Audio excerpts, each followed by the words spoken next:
Eu sou a professora Andréia Quinto dos Santos, doutoranda da Universidade Interamericana do Paraguai, e o meu professor orientador é o Dr. Rafael Fontes Fux. Boa noite aos colegas, boa noite ao professor.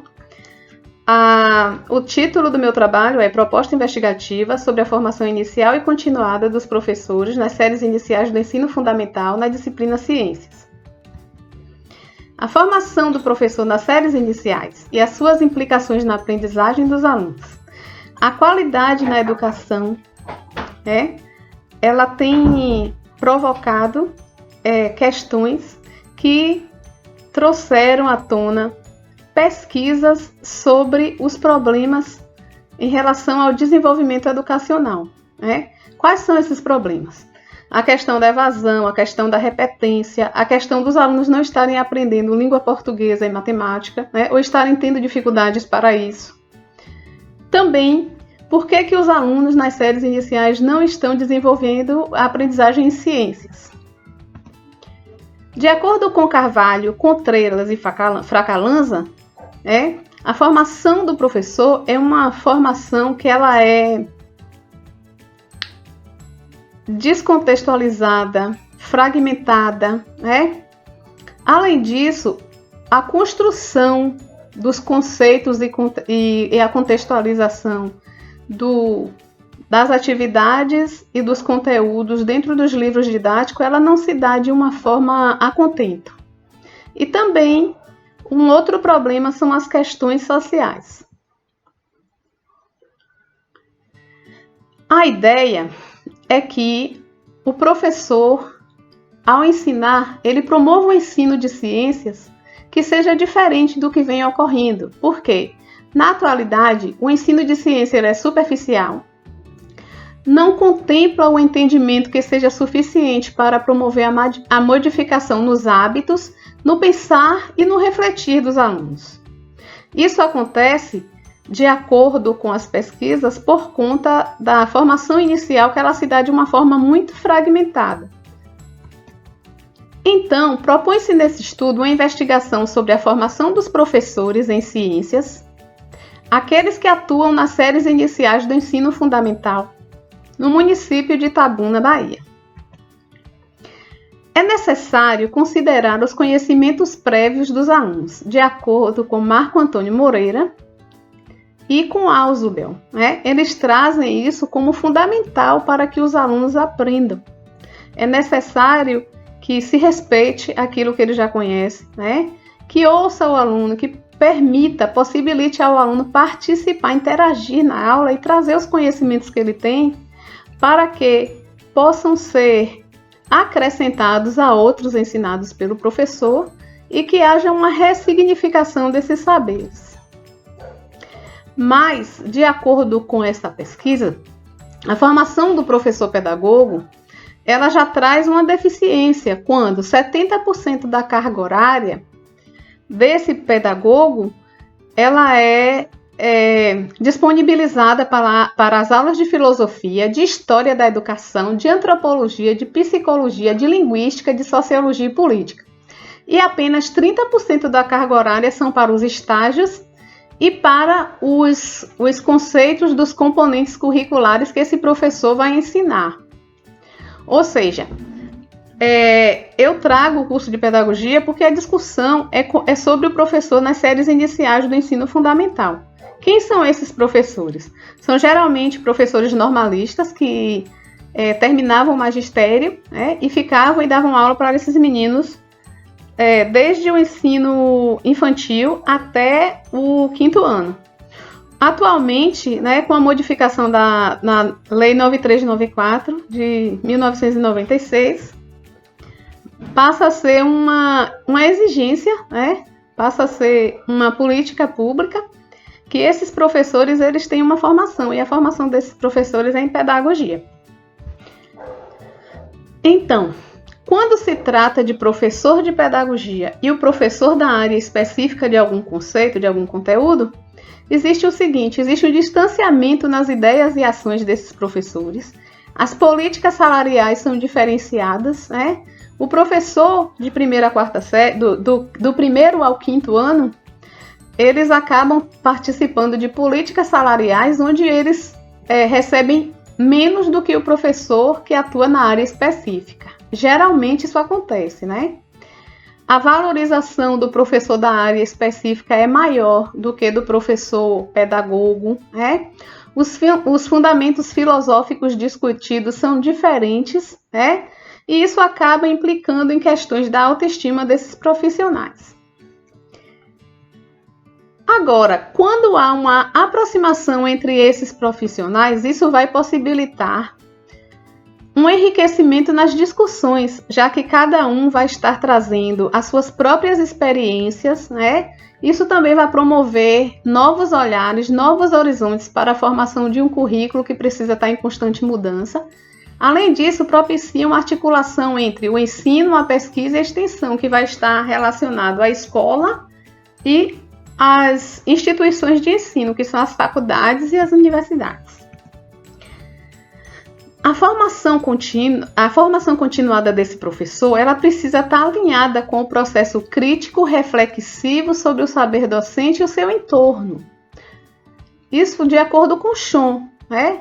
Que a questão da ação e a reflexão e depois a ação novamente sobre o trabalho do professor é fundamental para haver uma modificação na qualidade desse trabalho. Então, assim, o professor deve estar sempre se perguntando o que ensinar, como ensinar, para que ensinar e por que eu ensino, né?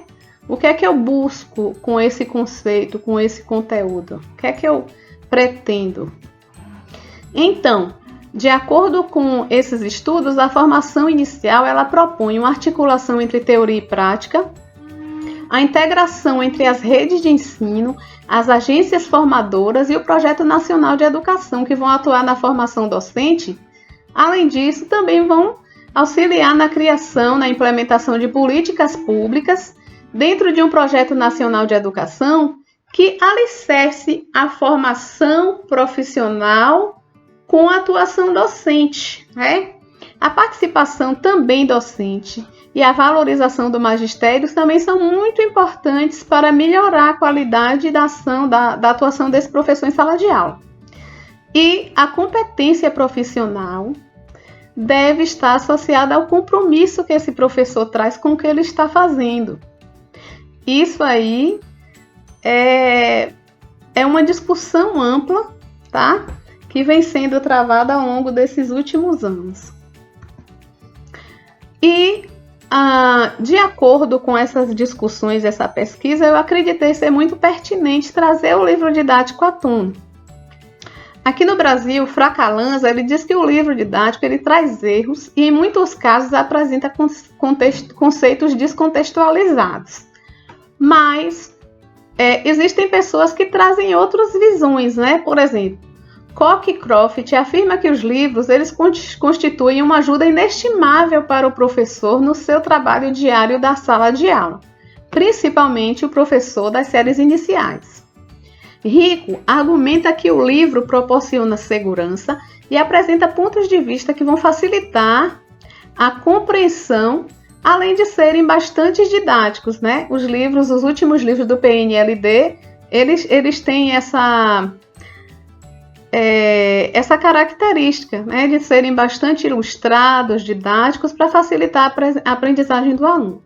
Romberg e Carpenter acreditam que o livro-texto é visto como uma autoridade do conhecimento e guia da aprendizagem, principalmente para os professores das séries iniciais, já que a aprendizagem que eles recebem na formação inicial ela é bastante fragmentada e não dá conta de todas as coisas que eles precisam aprender.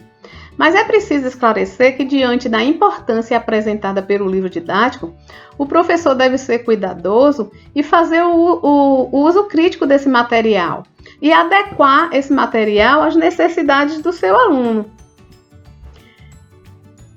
Quando se trata de formação continuada, né, como é que o professor vai fazer para preencher essas lacunas que ficaram da formação inicial, né? O que é que esse professor precisa fazer, né? Ele precisa ter coerência no trabalho que ele desenvolve. Ele precisa ter um compromisso com a comunidade. As ações que o professor desenvolve em sala de aula, elas precisam estar pautadas em decisões, que essas decisões precisam resultar em reflexões, ideias, né? Socializar suas experiências, o seu posicionamento pedagógico, como é que ele se posiciona diante dos alunos, como é que esse trabalho é desenvolvido, né? Com relação à diversidade de interpretações da realidade, discutir, refletir sobre isso. E até porque ensinar é uma prática social, cujas decisões que são tomadas não dependem apenas do professor na sala, mas também são influenciadas pelos contextos onde esses alunos estão inseridos. O professor pedagogo e o ensino dos componentes curriculares indicam que as pesquisas apontam que os componentes curriculares mais ensinados são a língua portuguesa e a matemática. Dentro da matemática, apenas um direcionamento para as 4 operações. Isso aí são as pesquisas, né, que apontam. Os demais componentes curriculares são ensinados geralmente com base no livro didático. Isso aí é uma fala dos professores. As aulas práticas estão relacionadas ao colar figuras, objetos e construir modelos, os quais estão propostos nos livros. O ensino acaba sendo superficial, de acordo com a fala desses profissionais e dessas pesquisas, de acordo com a formação superficial dos conceitos que são ensinados. A literatura propõe que o ensino de ciências nas séries iniciais são pouco abordados, estão relacionados à pesquisas, trabalhos e atividades de colagem. O ensino de ciências é baseado basicamente, exclusivamente no livro didático. Algumas pesquisas apontam que as aulas de ciências são escassas, Existem professores até que dizem que não tem tempo para ensinar ciências e para ensinar geografia e história, porque eles estão voltados ao ensino de língua portuguesa e matemática. E também alegam que os termos utilizados nos livros são complexos para as crianças aprenderem, tá? Então, eles direcionam o ensino para as questões da matemática e da língua portuguesa. Observa-se que são necessários avanços para os alunos nas séries iniciais, visto que eles precisam estar aptos a tomarem decisões sobre o próprio entorno no futuro, E é preciso também que o professor ele consiga criar uma consciência nesses meninos e lentamente ir substituindo algumas superstições por ideias que sejam fundamentadas em conceitos formais. Também é necessário refletir e agir sobre o cotidiano em que vivem. Isso é muito importante para a formação do aluno. E também para que esses alunos desenvolvam comportamentos preservacionistas e possam contribuir com o avanço da sociedade como um todo. Ou seja, que eles consigam desenvolver mudanças em seu entorno a partir da maneira como eles enxergam o mundo, como eles percebem as coisas e desenvolvam habilidades para tal. O professor, ele está na linha de frente com o aluno.